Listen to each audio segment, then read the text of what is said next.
Good evening. I'm going to share with you a personal story throughout this, and hopefully there will be some golden threads, ideas that might come out of this. And it's a story of transformation. It's a story of, and I thought it was very appropriate because the theme is butterflies. And I thought it was about the speakers getting butterflies in their stomach. But here's a key thing. I'm actually going to Brixton Prison. Does anybody know where Brixton Prison is? Have you heard of Brixton Prison? Yes. Okay, so I am actually going there next week. I will tell you a little bit later. Hopefully not so long. Right? So, curiosity. It didn't actually kill the cat. The reason there's a picture of a cat is that, according to research, there's a huge database at the moment of digital data that shows us how many people are we on the planet? 8 billion people, roughly? How many? A little more, 8.5, heading towards 9.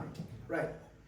How many times do you think people have seen videos of cats in 2023? Probably trillion. 510 billion times. They watched that was just TikTok, by the way. And dogs were more. So those that love dogs, 525 billion times. It just worries me a little bit by putting a picture of a cat, the people go, oh. Actually, it is about curiosity. Cats are very curious, and actually so am I. I've learned, because of curiosity, it has opened so many doors for me in my life, that if you say, I wonder how that works, or who is that person, what is their story? I'm an extrovert. I talk to people, even on the bus stop. So what's your life? What's going on? And you would be amazed. When people say, oh, I need a mentor to do this, or whatever, your mentors are all around you. Just ask, talk to them, be curious. I've also learned that with neuroscience, we can rewire our brain. New neural pathways can be created by doing particular activities or behaviors on and on. And you can replace. Take, for example, kindness. If you intend in the morning when you get up to be kind to everybody that you're going to be seeing, it just begins to create a new neural pathway in your head. You cannot be angry and kind at the same time. So it is a phenomenal thing if you know that until the day we die, you can rewire yourself. This I actually experienced. At the top of my career, I'd spent more than 3 decades in banking. And the biggest job I'd ever had, 8 months into that job, I just completely lost my confidence. And I had no clue why. It never happened to me before. It never happened to me again. I was miserable. I was basically closing my door in the office. I was snappy with people. I was very senior, and I was beginning to make all the wrong decisions. 8 months into this job. I was blaming everybody else. It's those guys over there. It's the city I'm in, whatever, right? And I was actually, credit to my boss, a lady called Karen Fawcett, who said, would you like to work with a coach? And I said, I'll try anything. And I had 3 profiles of coaches, and one of them was an ex-Buddhist monk. And I said, oh, that's interesting, in the corporate world. So I met Brian.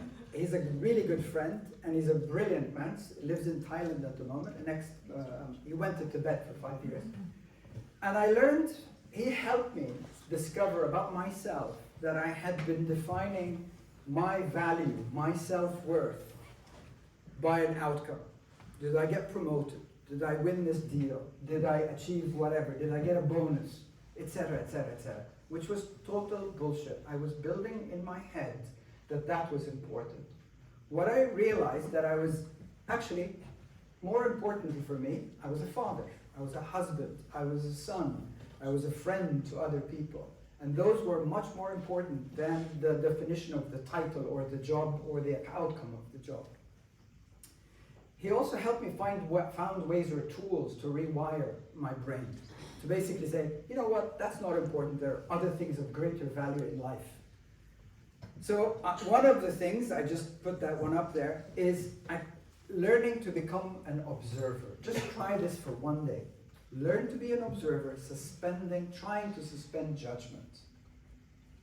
Very difficult to do. Very difficult to do.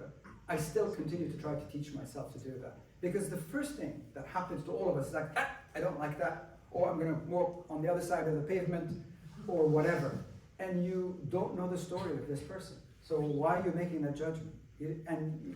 So it affects us quite a lot. Learning to be an observer also is a brilliant tool in business when you begin to try to have a conversation with a potential client or an investor or a supply chain partner, and you are missing data points because you're judging. This isn't going to work, they're going to ask for a really bad price, whatever.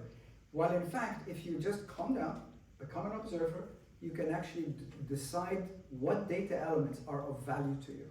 Because you take all the information as opposed to filtering out stuff. It's a really great tool. I also learned with Brian that I cannot change the past. His famous phrase is, "It is what it is." He always says it, and it has become mine now. It is what it is. I can't change anything in the past. But what I can do is I can choose how I show up right now. And tomorrow and the day after and so on. Not every day is going to be great. Some days are going to be pretty shitty, sorry. But you can actually show up with best intent. So your intention is key. Later on, this journey happened several years ago.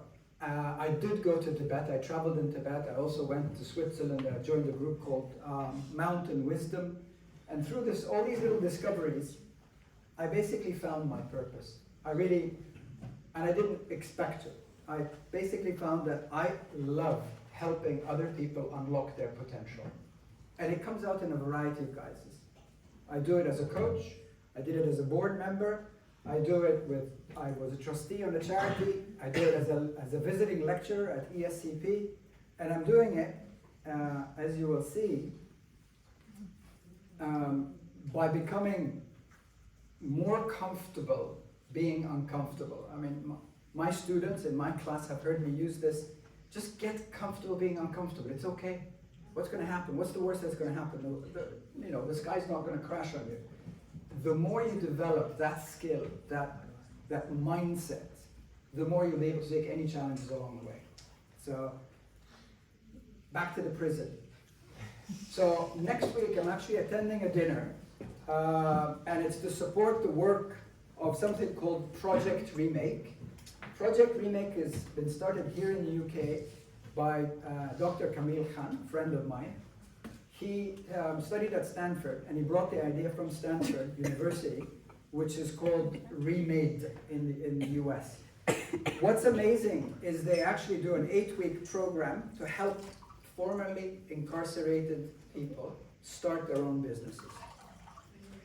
Just imagine this. Somebody who is 20-something makes a big mistake at that point in their life. And because of that, they end up in jail for over 20 years. You could say, okay, it was their fault, they made the mistake. It happened, right? But when they come out, society usually shuns them, gives them a really terrible time. And I think it's very appropriate to actually give people another chance, build something of greater value. If you hear, go have a look at this website, projectremake.org.uk. There are videos of some of the people that came out that have started businesses in 2019, and it is amazing, right? I think the other outcome, because of the program that they're putting in place, is the offending rate has dropped. The national average in the UK is 54%. It drops to 7% when they actually start this. Why? Because you're giving them their dignity back.